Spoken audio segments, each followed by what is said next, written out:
A'udhu billahi minash shaitani rajim. Bismillahir rahmanir rahim. Ẹ káàsán, ẹ kúrọ̀lẹ́, ẹ káalẹ́, ṣàlàáfíà lẹ́wà. Àlàáfíà ni mi ọ̀pọ̀n bá tú wá o, ṣàlàáfíà ni mo bá yín. Ẹ ṣé gan, thank you. Continue to subscribe. Ẹ̀yin tẹ́ ti subscribe. May God continue to bless you. Thank you very much. Discussion títí wá títí ní ó ní lórí ẹpọ̀n wúwú. Ẹpọ̀n wúwú. So àwọn èèyàn wọ́n ń béèrè tó yé yín pé ẹpọ̀n bá wú ṣé kí ni problem, kí ni àwọn nǹkan tó associate mọ́. Òun wá ní kí wọ́n á sọ fún yín pé kò kí ń ṣe gbogbo ẹpọ̀n tó wú òun ló ní problem. Kò kí ń ṣe gbogbo ẹpọ̀n tó wú òun ló ní problem. But ìjáfara ó ṣe kí ni ó léwu nítorí pé a sọ yí pé kò í ṣe gbogbo ẹ̀ ló ní problem.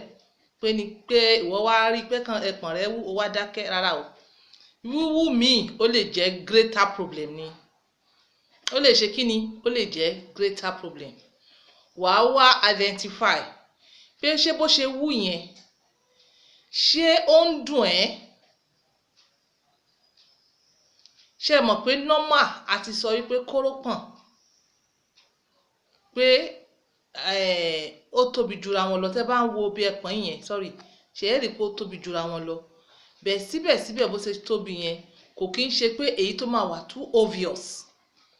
Títí ẹ bá ti wà too obvious tó dẹ̀ ń fún ẹ ní problem, ẹ rí àwọn kan kórópọ̀n yẹn ẹpọ̀n wọn yọ kan ó máa dàbí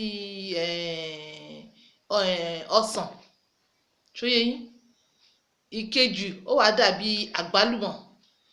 Ẹ ti rí pé something is wrong. You need to check yourself up in the hospital. Ó dùn ẹ́ kò dùn ẹ́, tó bá ti rí pé ó ti ríru sign by, please you need to run and check yourself. Ṣóyé yín? Ìkan púpọ̀ ló máa ń fà á tí ẹpọ̀n fi máa ń wú. Ìkan púpọ̀ ló máa ń fà á tí ẹpọ̀n fi máa ń wú. But ẹ need láti identify pé bó ṣe wú yẹn ṣé ó ń dùn ẹ́. Ṣé ó ń dùn ẹ́, ṣé ó ń fún ẹ ní pains. Tó bá ti ń fún ẹ ní pains, ẹ jọ̀ọ́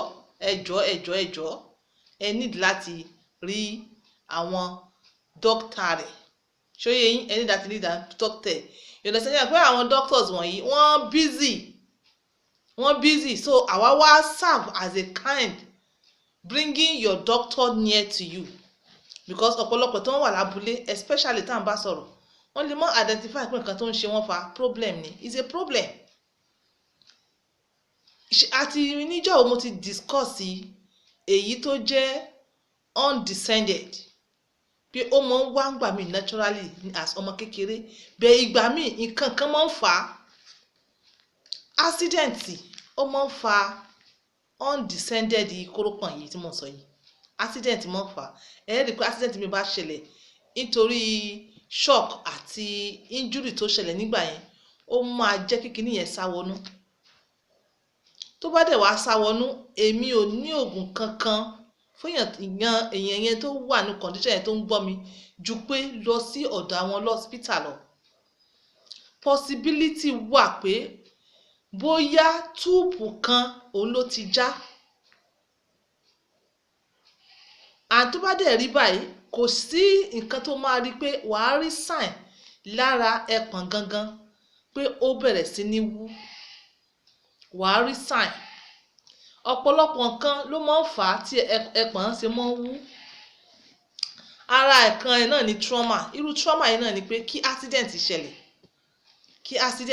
kó ṣẹlẹ̀ kí ìwọ mọ̀ kọbi ara dà á kó jẹ́ pé kíní yẹn ti fún ẹ ní internal injury and ìwọ dẹ̀kẹ̀rẹ́ ò mọ̀.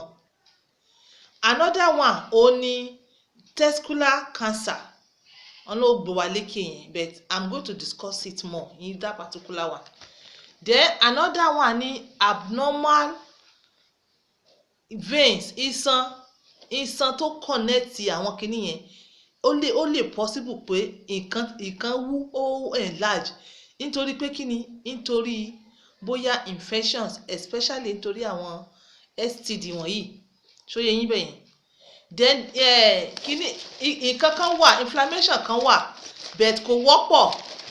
caused by either virus or bacteria tí wọ́n ń pè ní orchitis. Although kò wọ́pọ̀, èyí náà kí ló máa ń dì pẹ̀lú? Ó máa ń dì pẹ̀lú kórópọ̀n ni. Gbogbo nǹkan tí mò ń sọ fún yìí ó máa ń dì pẹ̀lú kórópọ̀n. Then another one tó tún lè fa swelling ní ibi ẹpọ̀n ó ní hydrocele. Kí ni wọ́n ń pè ní Yorùbá? Sòpá. Ṣé ẹ hàn pé sòpá yẹn ọ̀nà méjì ló ti pín sí báyìí? A ní inguinal hernia, a sì ní hydrocele. Hydrocele ni excessive fluid ní kórópọ̀n. All this ni kí ni wàhálà ni. Kí dẹ̀ ni hernia? Hernia ibi orí ibi ikùn báyìí, mo ti discuss ẹ̀ ní ibi ikùn débi side ibi groin ibẹ̀ ló ti mọ́ mú wọn. Kí ló fà á? Ni pé tissues ó máa fẹ́ jáde láti ibi weak muscle. Ṣóyé yín? Bóyá ibi muscle kan ti weak, àwọn tissues intestine tó wà nínú á fẹ́ jáde. Kí lẹ máa kọ́kọ́ rí? Ẹ máa kọ́kọ́ rí kinní kan bíi lumps. Irú inguinal hernia yìí ó lè mọ́ wà painful at a time. Ṣóyé yín? Tẹ́ bá lie down ó lè flat, tẹ́ bá dìde ó lè yọ, ó lè máa dùn yín díẹ̀. Gbogbo orú nǹkan báyìí a ní fi ṣeré. Ṣóyé yín? A ní fi ṣeré. Any lumps tẹ́ bá ti rí pé ó ń fún yín ní pain, ẹ jọ̀ọ́ ẹ tọ̀ àwọn tó mọ̀ lọ. Any lumps tó bá kéré, tó wà kékeré, tó wá di pé ó wá ń grow, ẹ tọ̀ àwọn tó mọ̀ lọ. Nítorí pé ṣe rí, especially lórí ẹpọ̀n, ẹ bá ti rí lumps kankan lórí ẹpọ̀n, ẹ̀yin mọ̀ pé kò ṣe surface ló wà, àti inú òun ló ti ń jáde. So àjáfara ó ṣe kí ni? Ó léwu. Tó bá fún ẹ ní pains, ó ti rí pé something is wrong. Tó bá jẹ́ pé kékeré ni tó wá enlarge, something is wrong. Bẹ́ẹ̀ ìgbà míì àwọn míì wà tó yẹ pé ẹ rí bóyá irun lẹ rí o, àbẹ́ rí bóyá bí ewo ẹ fọwọ́ já, ẹ yé ṣe yẹn. Ṣóyé yín? Ẹ yé ṣe kí ni? Ẹ yé ṣe yẹn. Then there's inflammation of the epidermis. Epidermis yìí ó ní iṣan kan tó wà níbi ẹ̀yìn testicles. So tó bá ti ní infection, ṣóyé yín? Tó bá ti ní infection, ó lè cause swelling. Kí ni wọ́n pè sickness yìí? Kí ni wọ́n pè problem yìí? Ó ní wọ́n pè ní epidermitis. Ẹ̀yin tí ẹ bá mọ̀ ẹ̀yin eléyìnbó, ẹ má jẹ́ ká gé ẹnu jẹ. Then ìkan tó tún lè fa kí ẹpọ̀n tó bá kó mọ wú, anything tó bá ti dààmú wa ní ọkàn, tó bá ti dààmú wa lọ́kàn, ká sọ wípé heart failure báyìí sìn, kí èèyàn mọ express heart failure. Ṣóyé yín? Ó máa affect ẹ̀pọ̀n. Ó máa rí pé ẹpọ̀n ó ń sábà ṣe kí ni? Ó ń sábà wú. Then anything tó jẹ́ bí infections lórí ẹpọ̀n, ní around ẹpọ̀n, ní side ibi nǹkan ọmọkùnrin, níbi okó, nǹkan tó bá ti affect okó, anybody tó bá affect okó máa affect ẹpọ̀n náà. Ẹ wá rí pé any trouble tí okó yẹn bá ń go through, ó máa jẹ́ kí ẹpọ̀n náà wú. But you have to identify pé problem yìí is it a serious one àbí a minor one. It could be serious like testicular cancer. It could be serious. Ṣóyé yín? Hydrocele o, hernia o, ṣe mọ̀ pé kò ń ṣe life threatening. You can what?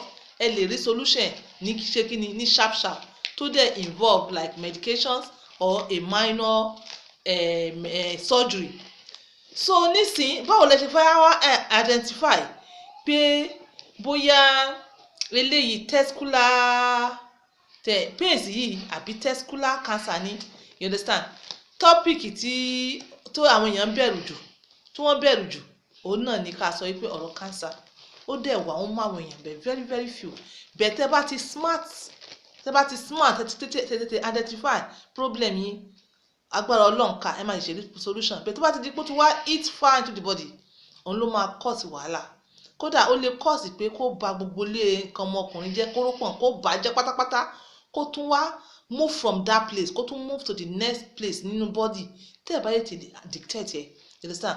Ẹ mọ sábà mọ dictate ara yín seriously. kò í ṣe obìnrin nìkan pé breast cancer rárá Ọlọ́run ní jẹ́ ká rí ọkùnrin náà ní láti wo ara rẹ̀ pé tí kò ṣe testicular cancer kọ́lọ́n ṣàánú fún wa.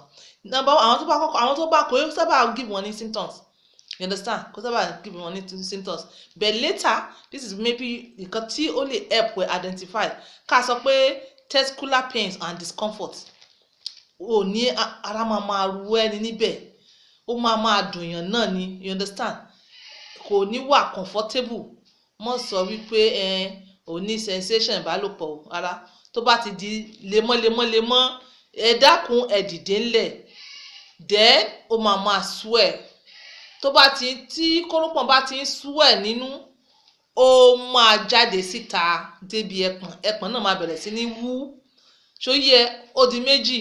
Alákọ̀ọ́kọ́ mo ní máa fún ẹ ní pains, ò ní wà comfortable, ṣó yẹ ò ní wà comfortable bí kò mọ̀ sí hìhùn bí ẹni tó ń mí lọ tó ń mí wálẹ̀ ó máa fún ẹ ní pains, ó máa wú, dẹ̀ ó máa ẹ̀yìn ríro àti ikùn dúndùn, ṣé ẹ mọ̀ pé gbogbo kíní wọ́n connect papọ̀ ní láti bí spinal cord wá sísàlẹ̀, ṣó yẹ yín, ẹ̀yìn dúndùn ikùn rúnrún, dẹ̀ kí ni another thing tó tún máa notice, ẹ máa notice pé ibi ọmú àràǹdì ọmú ọkùnrin ó bẹ̀rẹ̀ sí ní wú, ó ṣe kí ni ó bẹ̀rẹ̀ sí ní wú, ìjáfara léwu, mọ́ sọ wípé medication kan tàbí oògùn kan tí mò ń lò àbí kíní kàbí mo ti gbádùn ẹ̀ jù, rárá o. Tó bá ti notice àwọn kíní mẹ́rin tí mo ti kà kalẹ̀ yìí, kórópọ̀n ó bẹ̀rẹ̀ sí ní dùn ẹ́, ò ní gbádùn ara bí mo ṣe yún bí pé kíní kan rìn bẹ́ẹ̀. Alákọ̀ọ́kọ́, ẹlẹ́ẹ̀kejì ó bẹ̀rẹ̀ sí ní wú, ó máa wú, ẹ̀yìn ríro, ikùn dúndùn àti ibi àràǹdì ọmú ọkùnrin láìsí obìnrin á bẹ̀rẹ̀ sí ní ṣe kí ni, á bẹ̀rẹ̀ sí ní wú, so á bẹ̀rẹ̀ sí ní yọ síta bẹ́ẹ̀ ni pé ó ń gún mú o, kò í sára sísan o, ara sísan tó ń san lórí ọmú nìkan tó san ní gbogbo ara, o ti mọ̀ pé this is the time to visit your doctor specially. Then tí wọ́n bá wá dé hospital, o lè dé hospital o lè mọ́ dé hospital ṣó yé ẹ, there is a physical examination kan wà tí yàn lè fi dictate tó reveal abnormality nínú kórópọ̀n, ó ní pé ó ní bí wọ́n ṣe ń dictate bóyá lumps wà nínú ẹ̀, ṣó yé yín, ó ní bẹ́ẹ̀ ṣe máa dictate bóyá lumps ó wà nínú ẹ̀. Tẹ́ bá rí lumps ní òkè, possibility wà pé lumps yẹn àtinú ni. Then bí wọ́n ṣe máa ń check fún títóbìnrin bẹ́ẹ̀ náà wọ́n ṣe máa ń check fún tọkùnrin. Ìwọ tó bá mọ̀ lọ sí hospital, bí wọ́n ṣe ń fọwọ́ fìlẹ̀ wàá fọwọ́, ó ní bẹ́ẹ̀ máa fi ọwọ́ méjèèjì, ó ní bẹ́ẹ̀ ṣe máa fọwọ́ tẹ̀ ọwọ́ méjèèjì yìí, you understand, that's it. Èyí tó wà lẹ́gbẹ̀ẹ́ sí àpáta, this one, these two, that is the third and the fourth, ó ní bẹ́ẹ̀ ṣe fọwọ́, tẹ́ máa ṣe fọwọ́ gbé báyìí, ẹ fọwọ́ tẹ̀, so tẹ́ bá fọwọ́ tẹ̀ ibi tí kíní lumps yẹn bá wà ẹ máa rí, ẹ máa notice ẹ, you understand. Tẹ́ ẹ bá mọ̀ kẹ́ máa fọ ẹpọ̀n o, ẹ lọ sọ́dọ̀ hospital, but there is a way you can do it. Mo mọ̀ pé ọ̀pọ̀lọpọ̀ yín náà máa ń ṣe, so yín ẹ mọ̀ wá díẹ̀, ẹ mọ̀ fọwọ́ ra, ẹ mọ̀ fọwọ́ search ẹ, ẹ mọ̀ fọwọ́ search ẹ. This is self examination. Tẹ́ ẹ kọ́ mọ́ sọ fún àwọn obìnrin náà kọ́ mọ́ look at for something like that. Then tẹ́ bá dé hospital, ó ní kíní kan tí wọ́n sọ pé ultrasound tí wọ́n fi mọ́ test internal structure kórópọ̀n, sábà fẹ́ pé tẹ́ bá rí pé mo pè lédè léyìnbó ó ṣèṣì ni mo ṣó yé yín báyìí. So another one ni blood, wọ́n máa ṣe blood test láti detect any tumor tó bá wà nínú kórópọ̀n, ṣó yé yín. So tó bá dẹ̀ ti identify pé ṣíṣe ni ó dàbí ẹni pé èèyàn náà ó ní kórópọ̀n cancer tá à ń sọ yìí, the 3 major treatments, ó lè jẹ́ surgery, ó lè jẹ́ radiation therapy, ó lè jẹ́ chemotherapy. Ẹ̀yin náà mọ̀ pé gbogbo ẹ̀ tó bá dé kò í ṣe nǹkan tó kéré, and kí wọ́n tó lè ṣe test yìí, kí wọ́n tó lè dictate yìí, tí wọ́n bá ti rí pé èèyàn náà pé wọ́n ti rí symptoms pé ó ní cancer yìí ṣó yé yín ọlọ́ọ̀ni járe o kí ni wọ́n fẹ́ ṣe wọ́n need láti yọ kórópọ̀n tó bá ti dictate pé èèyàn náà ti ní cancer yẹn ní ó ní cancer kórópọ̀n yẹn wọ́n need láti yọ kórópọ̀n yẹn so that kò ní spread sí gbogbo ara tó kù wọ́n need láti yọ so tó bá wá ti di pé wọ́n ti wá sọ pé ẹni báyìí o ní problem ẹdílé yìí o kó tó di pé wọ́n yọ ẹ kọ́kọ́ discuss pẹ̀lú doctor báwo lẹ ṣe fẹ́ ṣe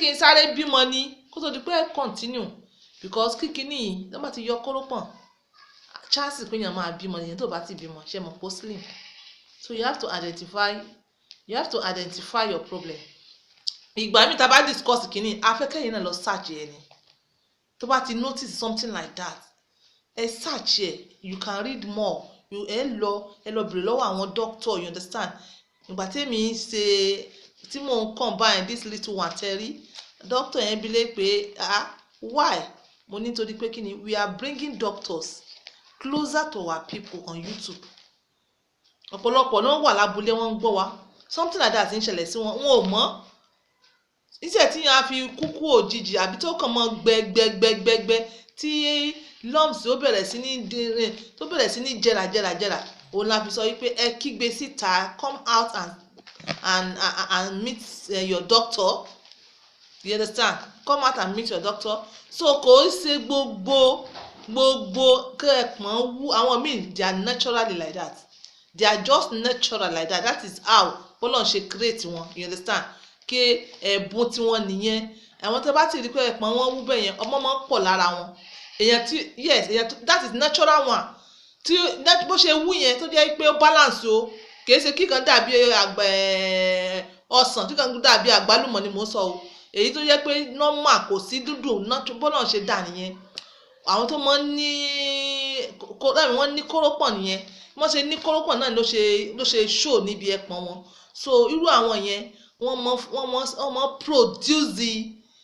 produce àtọ̀